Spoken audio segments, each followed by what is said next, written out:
5월은 우리가 다 아는 것처럼 가정의 달입니다. 그래서 오늘은 가정에 대한 이야기와 또 오늘은 어린이 주일이기 때문에 우리 자녀에 대한, 자녀 교육에 대한 이야기를 함께 잠시 나누겠습니다.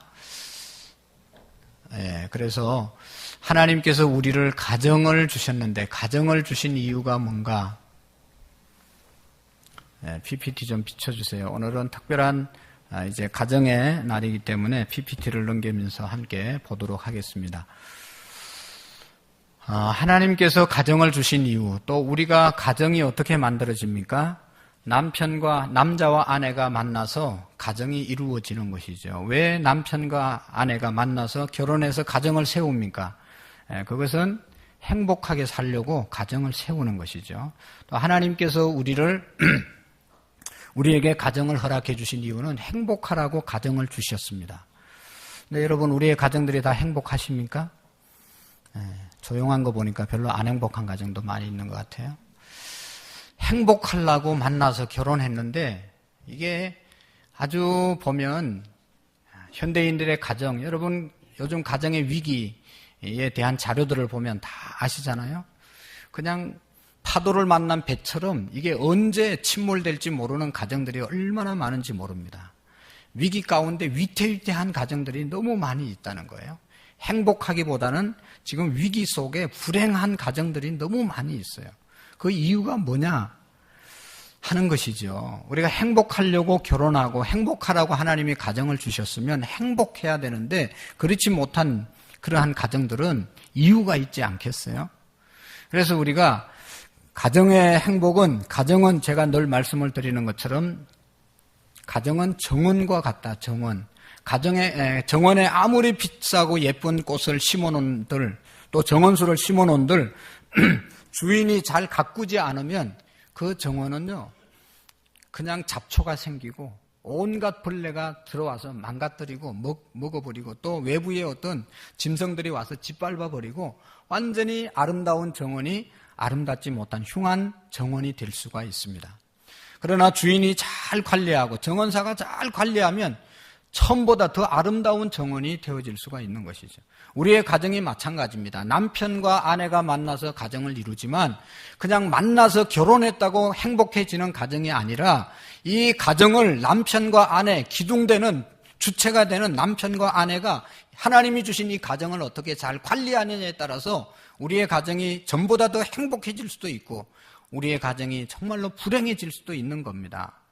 그래서 어떻게 하면 우리의 가정이 행복할 수 있는가를 하나님께서는 우리에게 알려주고 있습니다. 성경을 통해서 우리가 함께 살펴보기를 원하는데요.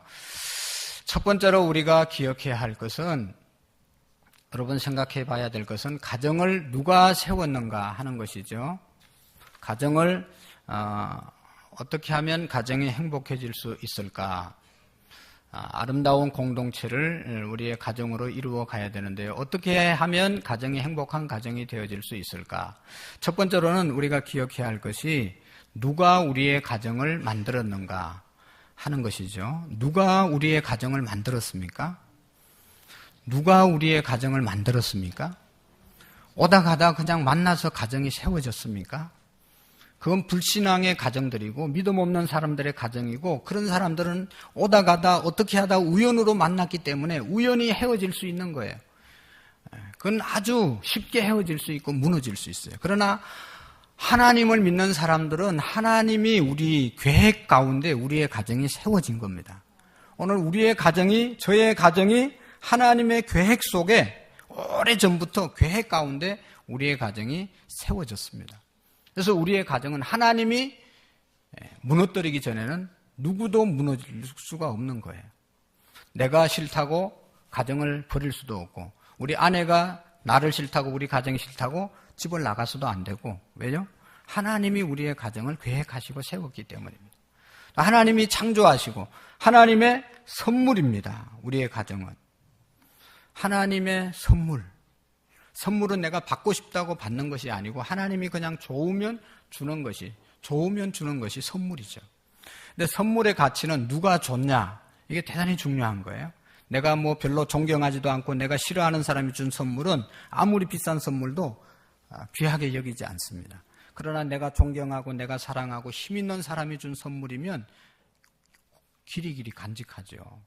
여러분 대통령이 준 시계 막 차고 다니잖아요. 청와대 그림 있는 거. 왜 그래요? 싼 시계지만 청와대에서 줬다 이거. 대통령한테 받았다. 국회의원한테 받았다. 그럼 자기 신분도 같이 올라가는 것처럼 생각해서 차고 다니는 것 아니겠어요? 하나님이 우리의 가정을 선물로 주셨다. 우주 만물을 창조하시고 모든 것의 주권자 되신 하나님이 나에게 가정을 선물로 주셨다. 너무너무 소중한 것이죠. 세상에 이것보다도 소중한 게 없어요. 가정보다도 소중한 것이 없는 이유는 하나님이 우리의 가정을 주셨기 때문인 것입니다. 그래서 가정은 가장 근본적인 인간의 조건이다. 여러분 사람이 가정에 들어갔다가 또 회복해서 나와서 그 다음날 인생을 살아가는 겁니다. 가정이 없다면 우리의 인생이 정말로 존재하기가 어려운 것이죠. 또 가정을 향한 하나님의 계획은 에덴 동산이었다. 에덴 동산은 뭔가 하면 기쁨의 동산, 행복의 동산, 만족의 동산, 축복의 동산이 에덴이죠. 하나님이 우리의 가정을, 저와 여러분들을 저렇게 살으라고 에덴의 동산을 만들라고 가정을 주신 것입니다. 세 번째로 가정은 하나님 안에서만 풍성한 가정이 될 수가 있다. 중요한 것은 하나님 안에 있을 때 우리의 가정이 풍성할 수 있는 것입니다. 하나님 안에 있다는 말은 더 쉬운 말로 말해서 하나님의 말씀 안에 있다는 것입니다. 하나님의 말씀 순종하기가 힘들고 거북하고 여러 가지로 피곤하고 그렇지만 하나님의 말씀을 쫓아서 남편을 존중하고 아내를 내 몸같이 사랑하고 자식을 정말로 주의 말씀과 교훈으로 양육하고 부모님을 공경하는 하나님의 말씀대로 우리의 가정이 거할 때 그 가정이 풍성함을 누릴 수 있는 것입니다. 하나님이 우리의 가정을 세웠기 때문에 우리가 하나님의 말씀대로 세워져야 우리의 가정이 행복해질 수가 있는 것입니다. 여러분 최초의 가정은 저렇게 아름다운 가정이었습니다. 여러분 최초의 가정의 특징은 뭔가 하면 하나님이 창조한 가정입니다. 하나님이 아담을 만드시고 아담이 혼자 있는 것이 독차하는 것이 외롭게 보여서 아담을 깊이 잠들게 한 다음에 그의 옆구리에서 뼈를 빼서 다시 하와를 만들어서 아담에게 주지 않습니까? 그러니까 처음의 가정은 하나님이 창조한 가정입니다. 왜 창조해 주는가 하면 돕는 배필 관계로 살라고 남편에게 아내를 주시고 가정을 주신 것이죠. 중요한 것은 돕는 배필 관계, 또 사랑을 덮어주는 사랑으로 사는 관계, 이것이 가정이 돼야 되고 하나님이 최초로 만든 가정을 세운 이유입니다. 여러분 우리의 가정, 남편, 아내 너무 훌륭하고 예쁘고 멋있어 보여서 결혼했잖아요. 근데 결혼하고 나니까 어떻습니까? 계속 멋있고 계속 능력 있고 계속 존경할 거리가 많이 있습니까? 아니면 뭐도 부족하고 뭐도 약하고 약점이 많습니까? 사람은 다 약점과 강점이 있다는 건 아시죠? 하나님이 남편의 약점을 아내에게 보게 하시고 아내의 약점을 남편이 보게 하시는 이유는 비난하고 공격하고 그렇게밖에 못하냐고 공격하라고 남편의 아내와 약점을 보게 하시는 것이 아니라 왜 붙여주셨다고요? 돕는 배필, 덮어주는 사랑을 하라고 하나님이 남편의 약점, 아내의 약점을 보여주시는 겁니다. 세상에 완전한 사람은 아무도 없습니다. 그런데 우리는 남편의 약점 공격하고 비난하고 헐뜯고 퍼뜨리고 어떻게 가정이 행복해질 수 있겠어요? 아내의 약점 덮어주지 못하고 약한 모습들을 우리가 감싸주지 못하면 그 가정은 최초에 하나님이 만든 목적과 달라지는 것입니다. 돕는 배필의 관계가 돼야 되고 덮어주는 사랑이 되어야 되고 그래서 가정은 하나님의 선물이다. 저는 믿습니다. 배필, 나의 배필 하나님이 주신 선물입니다. 우리의 자녀 하나님이 우리의 가정에 주신 선물입니다. 우리의 부모님 내가 선택한 것이 아니고 하나님의 선물입니다. 우리의 형제들 내가 선택한 거 아니에요. 태어나 보니까 또 지나고 보니까 하나님이 선물로 주신 것들입니다. 형제들 가운데 힘들게 하고 뭐 이렇게 갈등을 느끼는 그런 분들도 계시죠? 하나님께서 주신 선물입니다. 잘라낼 수가 없어요. 하나님이 주신 겁니다. 그렇게 믿으셔야 됩니다. 형제 모두가 하나님의 선물이다. 그 다음에 가정, 최초의 가정의 특징은 서로 완성을 위해서 자신을 희생하는 관계였다. 서로 섬기면서 가정을 온전하게 세워 가게 하셨습니다. 뒤에서도 말씀을 드렸지만 우리 부부가 또 자식이, 우리의 가족들이 서로 돕는 섬김의 관계가 되지 않으면 우리의 가정은 완성, 행복할 수가 없다는 것이죠. 서로 허물과 약점, 실수를 덮어주기 때문에 옷이 필요 없을 때가 바로 하나님이 만든 첫 번째 가정이었습니다. 아담과 하와가 벌거벗었지만 부끄러워하지 않았더라. 우리가 죄를 범하고 나고 서로 이렇게 잘못하고 나면 서로에 대해서 수치감이 있고, 죄를 짓고 나면 부끄러움이 있고 두려움이 있잖아요. 남편이 들어왔는데 아내가 막 너무 놀란다, 기절한다. 왜 기절하고 놀랍니까? 왜 벌써 돌아왔냐고. 아직도 시간이 얼마 남았는데 갑자기 들어왔냐고 놀라는 거는 이게 아내가 문제가 있는 거예요. 언제 남편이 돌아와도 놀라지 않고 이게 그냥 받아들일 수 있어야 되는데, 하여튼 우리가 이 실수와 약점, 이거 처음에는 다 덮어주었기 때문에 옷이 필요가 없었습니다. 자, 중요한 것은 가정이라고 하는 것은 큰 교회 안에 작은 교회가 가정이다. 그런 그림을 한번 볼 수가 있습니다. 가정의 목적을 보면 하나님이 가정을 우리에게 세우신 목적이 뭐냐? 첫 번째로는 한번 읽어볼까요? 시작. 서로 돕는 희생적 섬김과 사랑의 공동체다. 가정은 무슨 공동체? 사랑의 공동체. 우리의 가정이 사랑의 공동체가 되고 있으시죠? 사랑은 섬김과 희생, 서로 돕는, 그러한 서로 돕는 사랑, 그리고 희생적인 섬김, 사랑의 공동체가 되어질 수가 있는 것이죠. 저는 분명히 고백할 수 있는 것이 우리 때의 가정들은 우리 가족 중에 어머니들의 희생적 사랑 때문에 세워진 가정이 너무너무 많습니다. 요즘은 이게 희생하지 않으려고 그러잖아요. 서로에 대해서. 그러니까 가정이 무너지는 거 아니겠어요? 이 사랑의 공동체가 되어져야 합니다. 서로 도와야 되는 것이죠. 서로 희생적 섬김이 있어야 되는 것이죠. 옛날하고 현대 가정은 많이 이제 이 생활 패턴이 달라지지 않았습니까? 옛날에는 이제 아내들이 주로 가정에서 생활을 했는데 요즘은 어떻습니까? 다 직장을 거의 다니며 맞벌이를 합니다. 그러면 이제 생각들도 역할들도 달라져야 되는 거예요. 근데 그것을 아직도 해결하지 못한 가정들은 계속 갈등을 느끼는 겁니다. 똑같이 직장 다니니까 옛날처럼 집에 있을 때 아내의 역할과 직장 생활하면서 아내의 역할이 다르다는 것을 우리가 기억하고 서로 역할 분담을 빨리 해서 잘 해나가야 가정이 갈등 없이 직장 생활을 잘 할 수가 있습니다.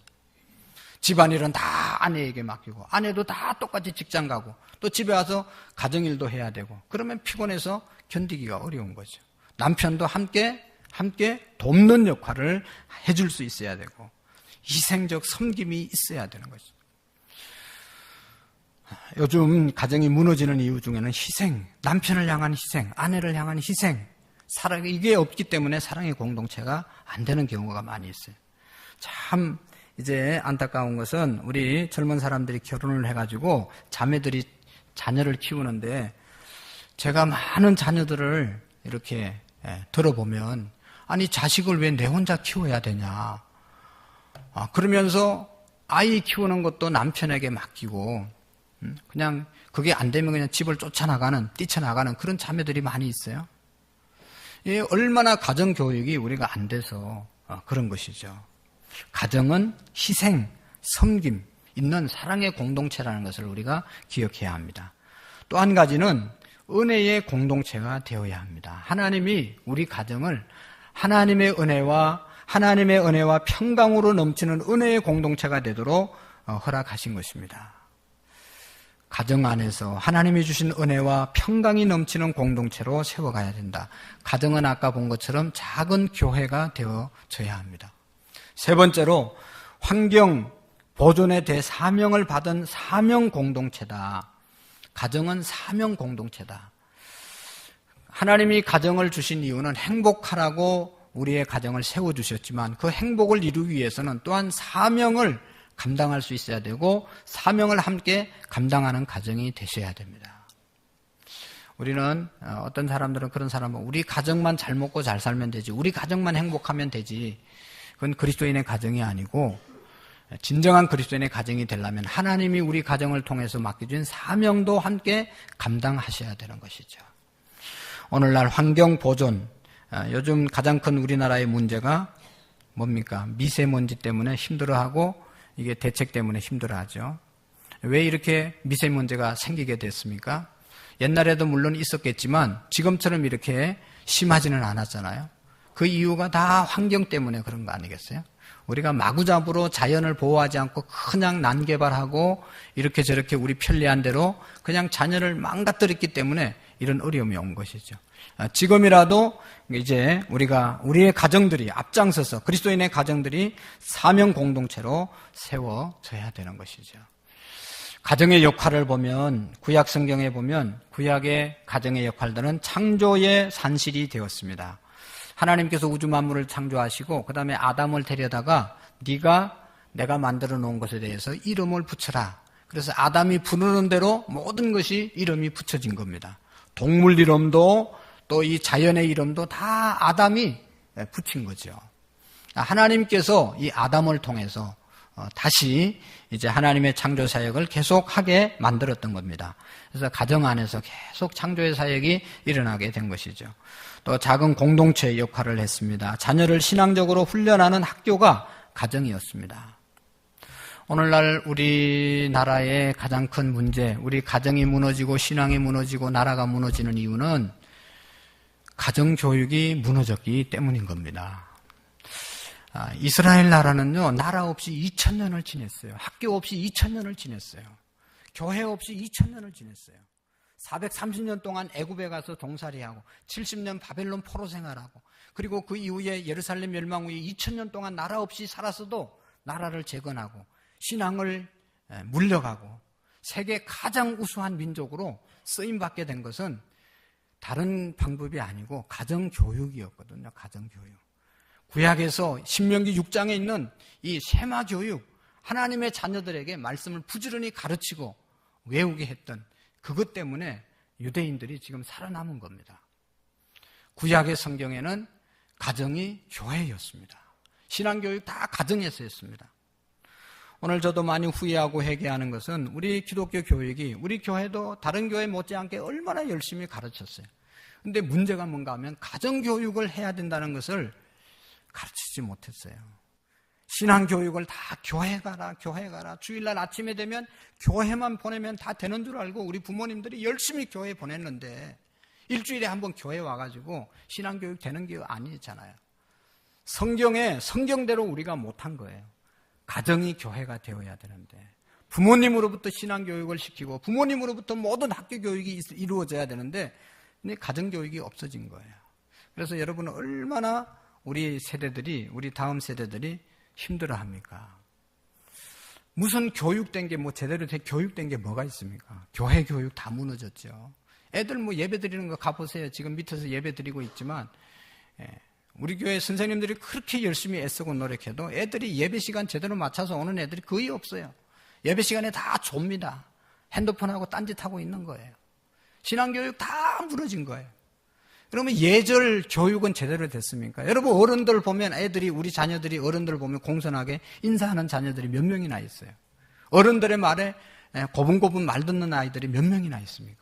아니 다른 어른은 고사하고 자기 부모에게 잘 순종하고 부모의 말씀을 고분고분 잘 따르는 아이들이 몇 명이나 있습니까?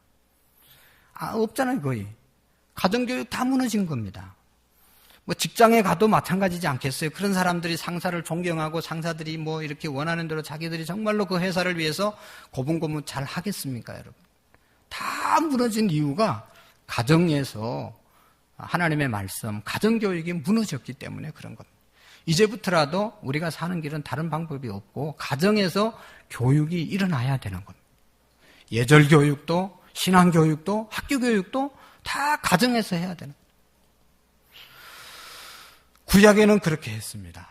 신약 성경 때도 신약 시대에도 보면 신약 시대에도 가정이 교회였습니다. 교회 역할을 잘 감당했죠. 저기 보면 신약 성경의 교회는 가정은 사랑의 현장이었습니다. 사랑의 보금자리였습니다. 신앙의 훈련장이었고 작은 교회로서의 역할을 가정이 감당했습니다. 사랑의 보금자리. 여러분 세상에 나가서 힘들게 이렇게 살다가 가정 들어오면 다시 힘을 얻고 다시 회복되어서 나가는 사랑의 보금자리가 신약 시대에는 교회가 가정이 되어졌던 것입니다. 성경에 보면 이상적인 가정이 있습니다. 이상적인 가정은 하나님의 손 아래에 있는 가정이 가장 이상적인 가정입니다. 하나님의 손길이 닿는, 하나님의 지배를 받고 하나님께서 인도함을 받는 그런 가정이 가장 이상적인 가정입니다. 오늘 우리의 가정도 가장 이상적인 가정이 되려면 하나님의 손길이 보호해주고 하나님의 손길이 인도함을 받는 가정이 될 때 가장 이제 이상적인 가정이 되어질 줄로 압니다. 구약 성경에 보면 이제 구약의 모범적인 가정 여러 가정이 있는데 그 중에 모세의 가정이었죠. 모세의 가정. 모세의 부모님은 모세의 가정이 모범적인 가정이 되기 위해서는 모세의 부모님부터 벌써 달랐습니다. 레위 가정의 레위 족속의 남자가 레위 족속 여자에게 가서 결혼을 하게 된 겁니다. 레위 족속은 하나님의 성막을 이렇게 관리하고 하나님이 특별히 하나님의 일만 하는 구별된 족속이었죠. 그러니까 구별된 경건한 족속의 후손이 경건한 후손과 함께 결혼을 했다는 겁니다. 요즘 말로 말하면 아무나 오다 가다 이렇게 만나가 눈 맞아서 결혼해서 산 게 아니라는 것이죠. 정말로 내가 경건해서 경건하게 훈련을 하고 그 다음에 또 경건한 자매를 만나서 결혼을 해서 이게 모세가 태어난 겁니다. 아들이 태어나고 난 다음에도 경건한 부모였기 때문에 경건한 신앙교육을 철저하게 모세에게 가르친 것이죠. 그러니까 모세가 80세에 하나님 앞에 이스라엘 민족을 인도하는 위대한 지도자가 되어질 수 있었던 것이죠. 훌륭한 지도자가 그냥 아무렇게나 만나서 이렇게 낳은 자식 중에서 나타나는 법이 없습니다. 부모님 철저하게 바른 부모님 밑에서 철저한 부모님의 신앙교육과 사회교육 가운데 자란 아이들이 훌륭한 일을 할 수 있는 것이죠. 모세의 가정이 그런 가정이었습니다. 하나님을 경외하는 가정이었고 가족 간의 자기 기여적인 사랑으로 섬기는 가정이었습니다. 어머니의 요괴배 신앙교육이 있었던 것이죠. 우리가 잘 아는 것처럼 모세가 태어날 때는 가장 이스라엘이 암울한 애굽의 고통을 받는 남자아이가 태어나면 죽여버리라 그런 시대였잖아요. 그런데 이 모세의 아버지 어머니 아므랏 요게벳이 왕의 명령보다 하나님의 명령을 더 소중히 여겨서 생명을 버릴 수가 없다. 그래서 숨겨서 3개월 동안 키우다가 더 이상 키울 수 없어서 나일강에 갈대 상자를 만들어서 모세를 띄워버리잖아요. 그러면서 그냥 띄워보내고 끝낸 게 아니고 미디암이라고 하는 모세의 누이가 뒤에서 계속 지켜봤습니다. 이 모세가 어떻게 되는지 계속 지키잖아요. 그러니까 미디암의 또 이제 이 기여 때문에 모세가 바로의 왕궁에 오게 되지 않습니까? 그러니까 우리 모든 가족들이 서로 가족 안에서 기여를 해야 되는 것이죠. 자기 역할을 잘 감당해야 그 가정이 모범적인 가정이 되는 것이죠. 남편이 남편의 아내, 남편이 남편의 역할, 아내가 아내의 역할, 자식이 자식 노릇 똑바로 해야 그 가정이 모범적인 가정이 된다는. 모세의 가정은 그런 가정이었습니다. 또 신약의 가정 중에 마르다의 가정이라는 가정이 있는데 마르다, 마리아, 나사로 함께 사는 가정이었죠. 부모님이 일찍 돌아가신 그런 가정이었습니다. 그러나 그 가정은 형제 자매 간의 우애가 아주 깊은 가정이었습니다. 그리고 예수님이 예루살렘에 나오면 항상 머물렀던 집이 바로 이 나사로의 가정, 마르다와 마리아의 가정이었습니다. 항상 예수님을 잘 대접하고 영접했던 그런 가정.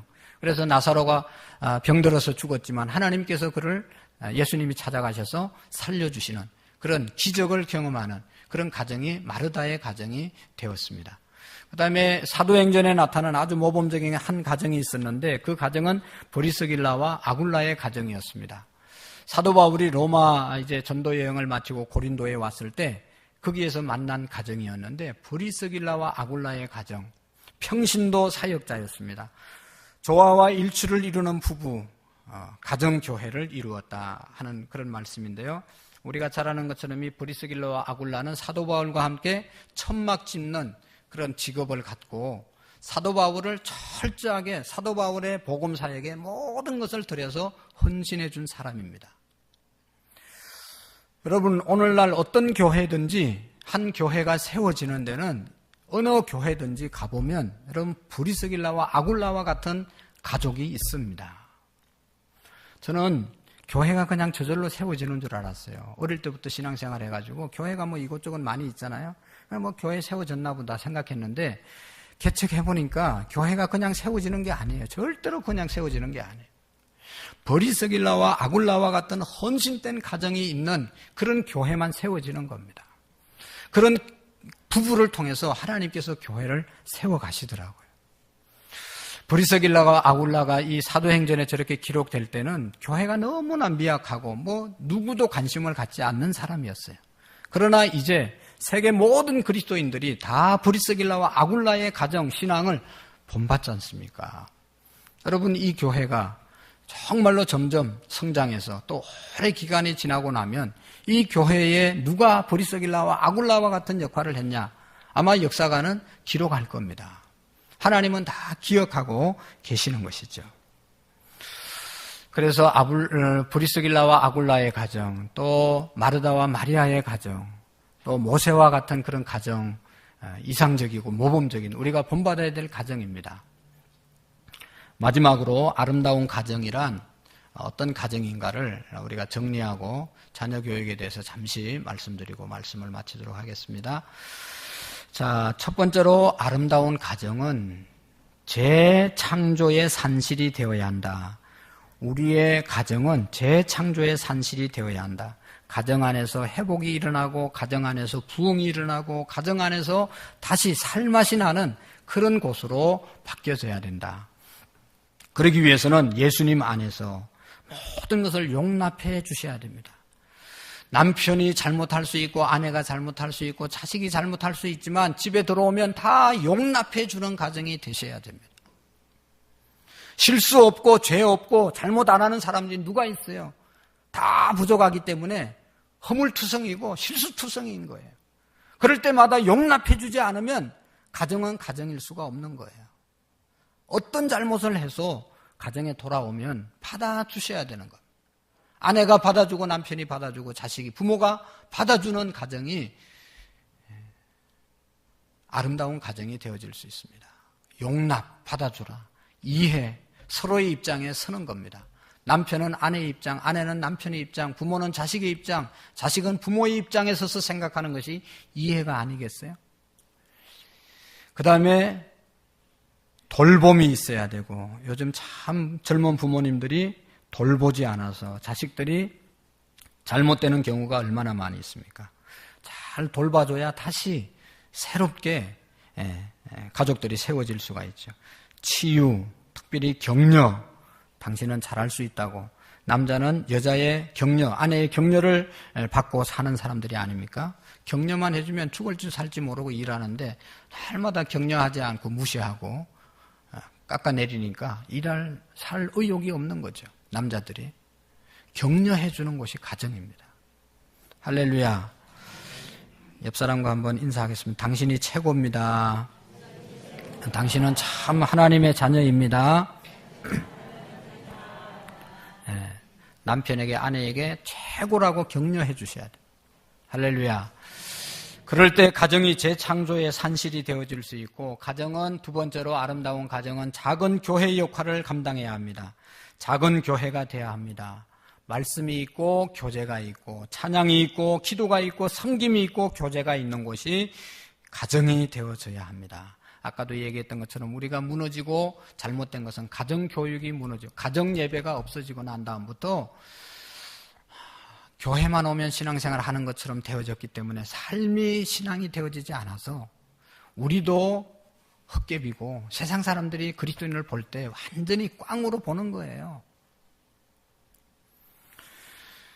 일주일에 한 번 나와서 예배 드리는 것으로 교회 신앙생활 한다고 생각하고 그것으로 만족하기 때문에 하나님의 말씀대로 살지를 못하는 거예요. 하나님 말씀을 뭐 일주일에 한 번 들어가지고 다 잊어버리잖아요. 나가자마자. 근데 다 잊어버린데 어떻게 살 수 있겠어요? 가정에서 말씀 보고 가정에서 사랑의 교제를 나누고 가정에서 교제하고 가정에서 섬기고 가정에서 교회하는 일을 해야 그 가정이 아름다운 가정이 되어지는 것입니다. 그 다음에 세 번째로 공동체적 가치 교육이 있어져야 된다. 자기 기여적 사랑의 섬김이 일어나는 곳이 되어야 한다. 여러분 왜 힘든가 하면 자녀들이 하나밖에 안 낳고 둘밖에 안 낳잖아요. 그래가지고 이게 가정에서도 다 이게 한둘 있는 가정이 자녀가 왕이에요. 자기 역할을 자기 할 일을 안 하는 거예요. 부모가 다 해주는 거예요. 그러니까 어디 가서도 자기가 그런 대접을 받아야 되고 자기밖에 모르는 이기적인 자녀들로 우리가 다 키워버렸어요. 그래서 이 아들이 어디를 가든지 적응을 잘 못하는 거예요. 가정이 그래서는 안 된다는 것이죠. 아무리 사랑스럽고 아무리 아끼는 자식이라도 자녀가 해야 할 일은 자녀가 할 수 있도록 자기 기여할 수 있는 그런 훈련을 교육을 가정 안에서 해야 된다는 것입니다. 그 다음에 마지막으로 하나님께 영광 돌리는 가정, 예수 그리스도를 전하고 성령 안에서 환대와 섬김이 있는 장이 될 때 아름다운 가정이 되어질 수 있습니다. 하나님께 영광 돌리는 가정, 예수 그리스도를 전하는 가정, 성령 안에서 환대와 섬김이 있는 가정이 아름다운 가정 되어질 수 있는 것이죠. 그 다음에 더 중요한 것을 정리해 보면 가정을 만드신 분은 누구라고요? 하나님이시다. 우리의 가정의 교장 선생님은 가장 훌륭한 교사는 누구예요? 예수님이시다. 그 다음에 우리를 늘 이제 인도하시는 분이 바로 성령님이시고 우리의 가정 교육의 교재는 성경이 되어져야 한다. 우리 파란 글씨만 한번 읽어볼까요? 시작. 가정을 만든 분은 하나님이시다. 교장은 예수님이시며 교사는 성령님이시고 교재는 성경이다. 할렐루야. 이런 가정 우리가 만들어 갈 수 있기를 원합니다. 예수님이 우리 가정의 교장 선생님 다 통제하시고 교장 선생님이 이미지가 안 좋은 사람은 바꾸시고 좋은 분입니다. 교장 선생님은 예수님이 우리의 가정의 최고의 선생님이 되시고 성령님이 우리를 그때그때 깨우쳐 주시고 인도하시는 성령님이 우리의 교사가 되어주시고 또 성경이 신앙교육, 가정교육 모든 삶의 교재가 되는 그런 가정이 되기를 원합니다. 이제 한 짧은 시간 다음 PPT 보여주세요. 우리 자녀교육에 대한 이야기를 잠시 드리겠습니다. 이미 자녀교육 다 시켰는데 필요하냐? 그래도 이제 필요합니다. 왜냐하면 나도 자녀고 여러분들도 자녀입니다. 그리고 또 손자, 손녀들도 키워야 될 거 아니겠어요? 그리고 손녀, 손자들에게도 잘 가르쳐야 되지 않겠습니까? 어쨌든 신앙적, 성경적 자녀 교육은 세 가지 중요한 질문이 있습니다. 이 문제가 해결돼야 되는데 첫 번째로는 우리 자녀가 어떤 존재인가, 자녀에 대한 정체성을 부모들이 제대로 가져야 되는 거죠. 자녀가 누굽니까? 우리의 소유물입니까? 나의 원한을 풀어주는 어떤 그런 존재입니까? 많은 분들이 그렇게 생각을 해서 자녀들이 힘들어서 집 나가죠. 자녀는 그런 존재가 아니에요. 부모의 소유물이 아니잖아요. 부모의 소원을 성취해주는 그런 존재가 아니잖아요. 근데 우리는 그렇게 생각할 때가 왕왕 있었다는 것이죠. 두 번째로 자녀는 어떤 사람이 되어야 하는가, 성품이 어떠해야 되는지에 대해서 우리가 가르쳐야 되고, 세 번째로는 자녀의 사명이 무엇인지를 제대로 가르쳐야 된다. 자녀의 사명이 뭔지를 우리가 가르쳐야 되는데 하나님의 말씀을 한번 보시겠습니다. 말라기 2장 15절에 보면 그에게 영이 충만하였으나 오직 하나를 만들지 아니하였느냐, 이는 경건한 자손을 얻고자 함심이니라. 그러므로 내 심령을 삼가 지켜 어려서 맞이한 아내에게 거짓을 행하지 말지니라. 여러분, 자녀 교육의 목적은 뭐예요? 경건한 자녀를 만드는 겁니다. 여러분 생각해 보세요. 내가 지금까지 투자하면서 한 30세 20세 이때까지 자녀 교육을 위해서 전심전력해서 투자했는데 우리의 자녀들을 경건한 자녀로 만들기 위해서 그렇게 투자했습니까? 그런 교육했습니까? 그러면 잘한 것이고, 경건한 자녀 생활하도록 하는 것하고 전혀 상관없이 세상적인 교육, 잘 먹고 잘 사는 방법만 가르쳤다면 우리는 엄청나게 자녀 교육을 잘못한 것. 자녀 교육의 목적은 경건한 자녀를 만드는 데 있어야 합니다. 경건한 자녀라고 하는 것은, 경건이라는 것은 하나님 앞에서 살아가는 자녀를 말하는 겁니다. 경건은 하나님 앞에 서는 것이 경건입니다. 오늘도 우리가 경건하게 예배드린다. 그것은 조용하게 예배드리는 게 아니고 하나님 앞에서 예배드린다. 그것이 경건인 것입니다. 우리의 자녀 교육 다 하나님 앞에서 살아가도록 만들었으면, 교육했으면 잘한 것이죠. 하나님 앞에서 사는 그러한 자녀가 되면 공부 좀 못해도 다 자기 길, 자기 역할 잘 감당합니다. 자녀를 통하여 하나님을 드러나게 하라. 이것이 오늘 우리가 정말로 반성하고 붙잡아야 될 자녀 교육입니다. 자녀를 통해서 하나님이 드러나야 된다. 믿습니까? 예, 자녀를 통하여 하나님의 영광이 드러나야 되는 것입니다. 자녀는 누구인가? 1번, 자녀는 여호와의 주신 기업이다. 하나님께서 우리에게 하나님의 소유였지만 우리에게 위탁하신 겁니다. 하나님의 기업, 하나님의 것이지만 내가 너에게 맡긴다. 부모들에게 다 맡긴 그런 존재지 내 것이 아니라는 것을 우리가 아시죠? 보라, 자식들은 여호와의 주신 기업이요 태의 열매는 그의 상급이로다.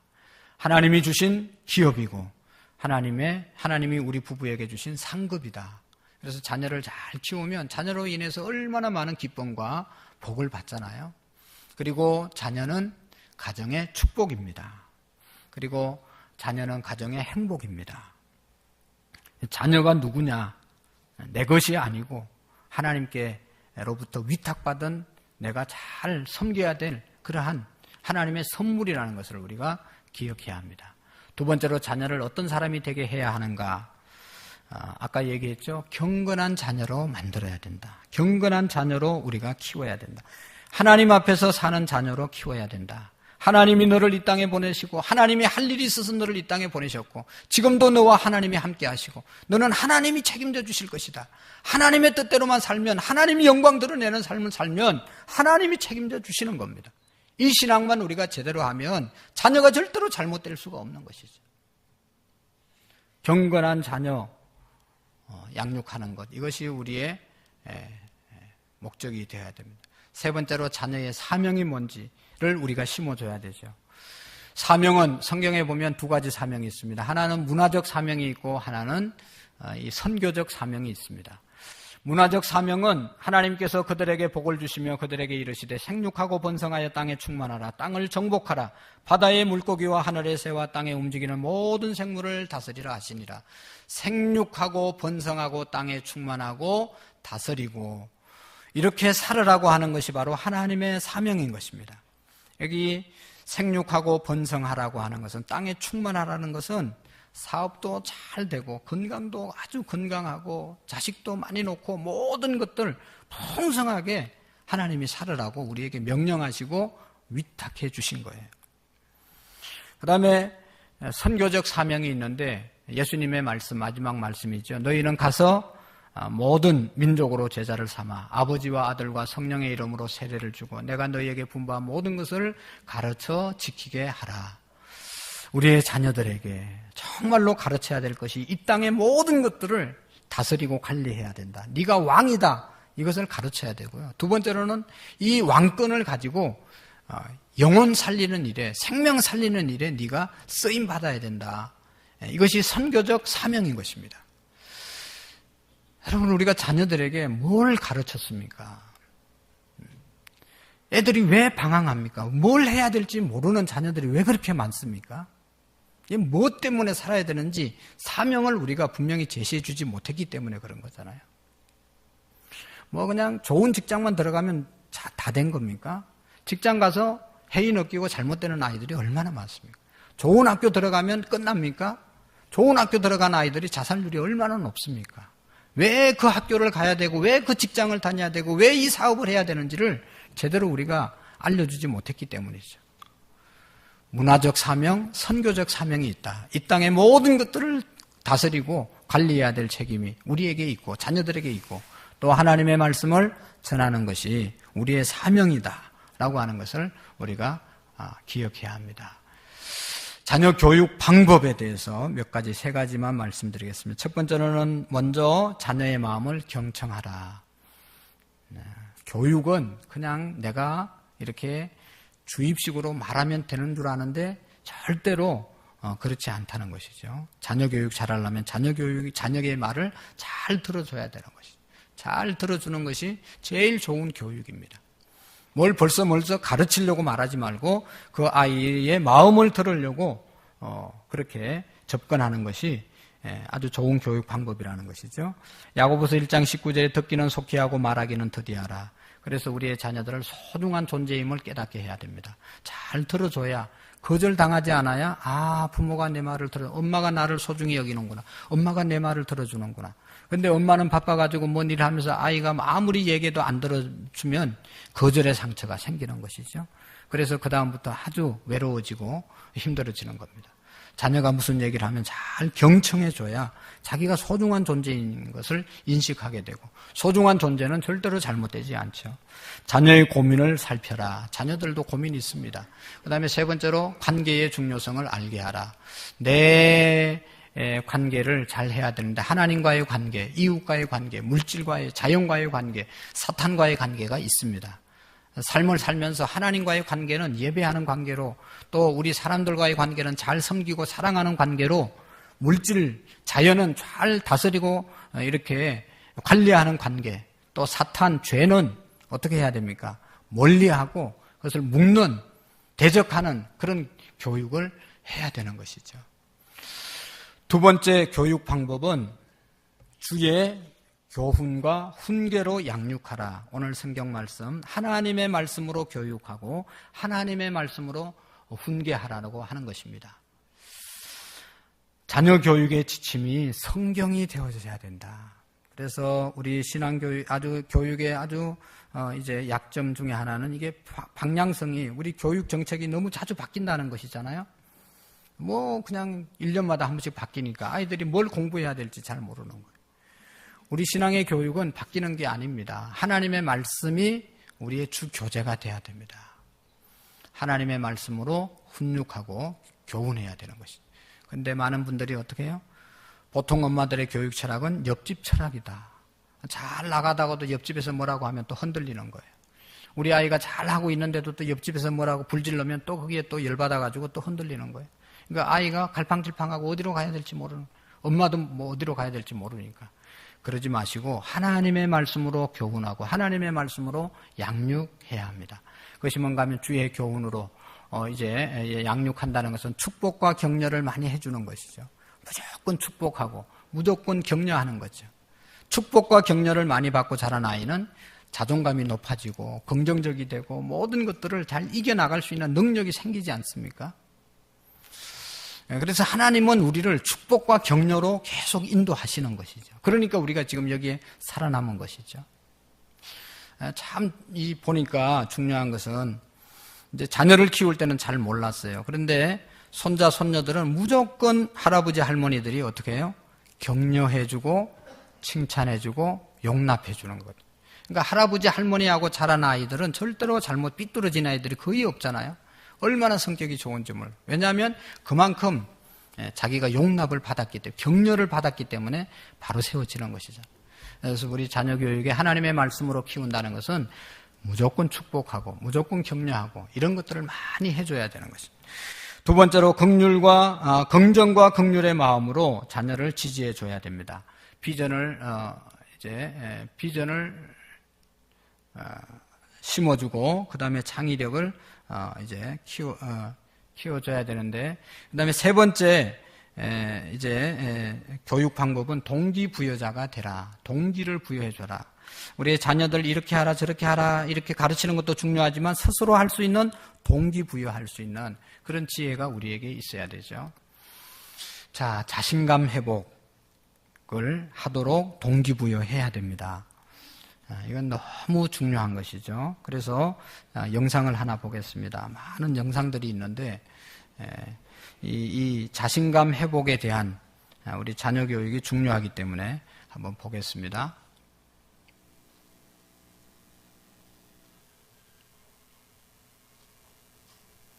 그거 아니잖아요.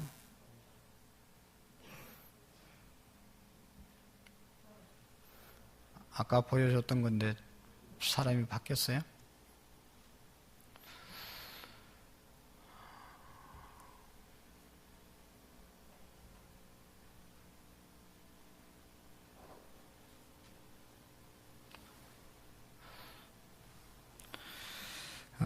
자신감 회복, 그냥 그냥 두세요.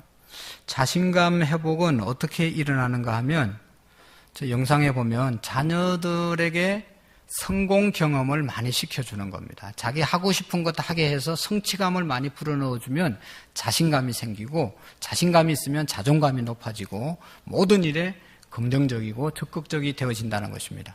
그래서 하지 말라, 그만둬라 이렇게 만류하는 것이 아니라 마음껏 하게 만들고 스스로 성공의 경험을 갖게 하는 것. 그럴 때 자신감이 회복되어진다는 것입니다. 긍정과 긍휼의 마음으로 자녀를 이제 가르쳐야 되고, 비전을 심어줘야 되고, 또 이제 창의력, 집중력을 우리가 가르쳐야 됩니다. 제일 마지막으로 이제 자녀 교육의 방법은 우리가 날마다 하나님의 전신갑주를 입히시기를 바랍니다. 하나님의 전신갑주를 입히라. 에베소서 6장 13절 말씀에 보면, 그러므로 하나님의 전신갑주를 취하라. 이는 악한 날에 너희가 능히 대적하고 모든 일을 행한 후에 서기 위함이다. 여러분, 우리의 자녀들에게 하나님의 전신갑주를 매일매일 입히시기를 바랍니다. 어떻게 입히는가 하면, 첫 번째로는 영적 전쟁의 삶을 직시하게 만들어야 됩니다. 우리의 자녀들이 아침에 나가면 뭐가 시작되는 겁니까? 항상 우리는 하나님의 자녀들, 또 저와 여러분들은 영적 전쟁을 하는 존재들이잖아요. 사탄 마귀가 있고, 사탄 마귀에게 지면 죄를 범하게 되고, 죄를 지면 결국은 망한다는 것을 꼭 우리가 기억하고 또 자녀들에게도 알려줘야 되는 거예요. 내가 공연히 남의 물건 훔치고, 내가 공연히 친구들 왕따시키고, 공연히 아이들 때리고, 그냥 그런 마음이 아니고 그 마음은 사탄 마귀가 주는 거다. 사탄에게 네가 이겨서 그런 나쁜 짓을 안 해야 된다라고 하는 것을 우리 부모님들이 가르쳐줘야 되는 거예요. 영적 전쟁이다, 너는. 우리는 하나님의 자녀들이기 때문에 하나님의 뜻을 따라서 살아야지 마귀가 시키는 대로 해서는 안 된다. 그것을 인식시켜주는 것이 영적 삶을 직시시키는 것입니다. 두 번째로 축복기도로 전신갑주를 입혀야 됩니다. 날마다 자녀를 축복하면서 하나님의 전신갑주를 입어서 죄짓지 않도록, 마귀에게 무너지지 않도록 해야 되는 것이죠. 세 번째로는 경건과 고난의 훈련의 삶을 이제 훈련시켜야 된다. 망령되고 허탄한 신화를 버리고 경건에 이르도록 내 자신을 연단하라. 육체의 연단은 약간의 유익이 있으나 경건은 범사에 유익하고 금생과 내세에 약속이 있느니라. 우리가 경건하게 살면 이 땅에서도 잘되고 하나님 나라에서도 영원히 복을 받는다는 사실을 우리가 기억하고, 좀 힘들고 내가 좀 불편하더라도 하나님의 말씀으로 양육하고 훈련되어지도록 우리의 자녀들을 하나님의 전신갑주를 입혀야 되는 것입니다. 우리가 존경하고 부러워하는 록펠로의 어머니, 우리가 잘 아는 록펠로, 어떤 사람입니까? 50대에 병이 걸려서, 암이 걸려서 죽는다고 그랬는데 자기 재산 다 팔아서 사회재단에 기부하고 나니까 다시 살았어요. 그래가지고 그 이후의 삶이 더 엄청나게 큰 일을 했습니다. 11조를 철저하게 내기 위해서 직원들만 40명이 있었다고 하죠. 록펠로 재단을 만들고, 교육재단을 만들고, 록펠로 의학연구소를 만들고, 시카고 대학, 너무너무 유명한 대학이죠. 비롯해서 12개의 종합대학, 12개의 단과대학, 또 그의 어머니 기념교회, 뉴욕에 가면 리버사이드 처치라고 하는 엄청난 교회를 지어서 어머니 기념교회로 세워주었습니다.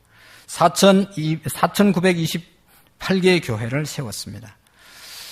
시카고 대학에서 마지막 그에게 기자가 물었습니다. 어떻게 이렇게 엄청난 일을 했습니까? 그럴 때 그는 이런 고백을 했습니다. 어머니의 신앙교육 결과입니다. 어머니의 신앙 교육 결과로 내가 이런 엄청난 일을 하게 되었습니다. 록펠러 어머니, 기도하는 어머니를 두었습니다. 저기 보면 이제 교회도 엄청난 교회를 지었고, 자, 저런 엄청난 일들을 우리가 했던 것을 볼 수가 있습니다. 10가지 유언 한번 읽어볼까요? 첫 번째, 시작. 하나님을 친아버지 이상으로 섬겨라. 두 번째로, 세 번째로, 주일 예배는 자신이 속한 예배에서 드리라. 네 번째로, 11조는 철저히 드리라. 다섯 번째, 아무도 원수로 만들지 말라. 여섯 번째, 아침에 목표를 세우고 기도하라. 일곱 번째, 여덟 번째,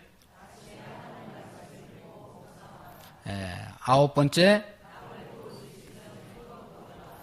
열 번째, 뭐 특별한 교육이 뭐 있었던 것도 아니잖아요. 저런 원칙 때문에 록펠러가 세워진 것이죠. 자, 결론의 말씀은 한번 읽어봅시다. 시작. 신실하신 하나님 끝까지 신뢰하라. 다시 한번 시작. 신실하신 하나님을 끝까지 신뢰하라. 아멘. 하나님은 신실하신 분입니다. 그의 약속, 그의 말씀은 신실하시기 때문에 반드시 지켜주십니다. 2000년이 지내도 이루어지고 4000년이 지내도 이루어지고 반드시 이루어지는 것이 하나님의 말씀임을 믿고, 우리가 좀 힘들고 손해보는 것 같고 뒤처지는 것 같아도 하나님의 말씀이 우리 자녀 교육의 교과서가 되는, 신앙교육을 할 때 우리의 자녀들이 정말로 하나님께서 높여주는 자녀가 되어질 줄로 믿습니다. 주의 법을 사랑하는 자에게는 큰 평안이 있으리니 그들에게 장애물이 없으리로다. 마태복음 6장에 보면 33절에 보면 너희는 먼저 그의 나라와 그의 의를 구하라. 그리하면 이 모든 것을 너희에게 더하시리라 약속하셨습니다. 기도하겠습니다. 좋으신 하나님 아버지, 우리에게 가정을 주셔서 안식하고 행복을 누리게 하시고 또 자녀를 주셔서 하나님 나라의 계약에 쓰임받을 수 있도록 인도해 주심을 감사합니다. 하나님의 말씀은 살았고 하나님의 말씀의 약속은 신실합니다. 끝까지 말씀을 신뢰하며 정말로 경건한 자녀들로 우리의 자녀들을 세워갈 수 있도록 도와 주옵소서. 예수님의 이름으로 기도하옵나이다. 아멘.